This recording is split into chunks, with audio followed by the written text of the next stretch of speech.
In 1979, Jerusalem bore the weight of silence and the shadow of war between God and Satan. The streets, usually alive with the voices of four faiths, had grown hushed.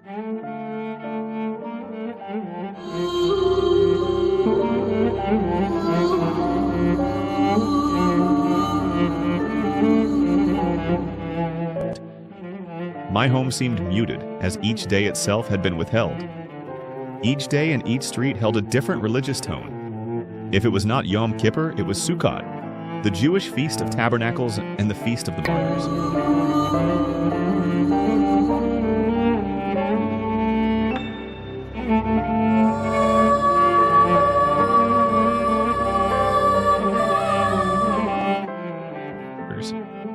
Each day unfolded beneath the weight of sacred calendars, ruled by the faiths of the land, each with its own strict rules that governed daily life. God's beauty, a hidden flame, shimmering through the ancient city in my young faith, it was the Christmas that never came. With the somberness of my father, he led a procession of valediction, taking my hand to guide me through the holiest sites. Each step was a benediction, a whispered goodbye to our ancient home. No longer would I pass the Virgin Mother in sorrow, but with the tender farewell of consolation. We came to the fountain, where the water shimmered in the pool, a quiet mirror of God's beauty. And when we turned, behind us rose the great image of Jesus, a solemn blessing of our days ahead.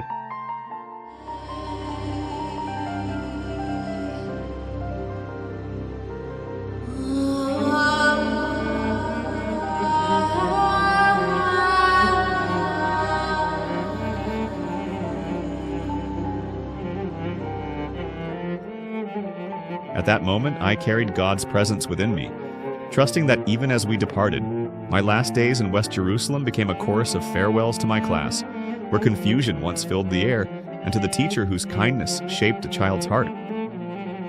At my uncle's grocery store, the shelves teemed with food that carried my uniqueness, the spices whispered of home rising like memory in the air. His eyes bore the weight of unspoken words as his embrace held me firm.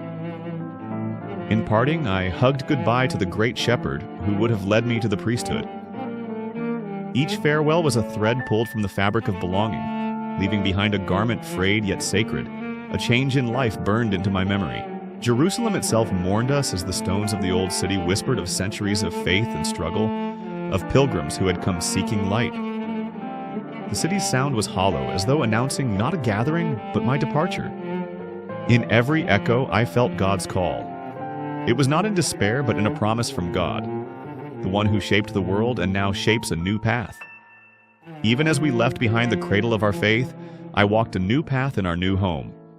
Forever now, I carried with me the images of my last days. Jesus on the wall, the picture of the Holy Mother, the fountain, and the silence of the Holy Sepulchre.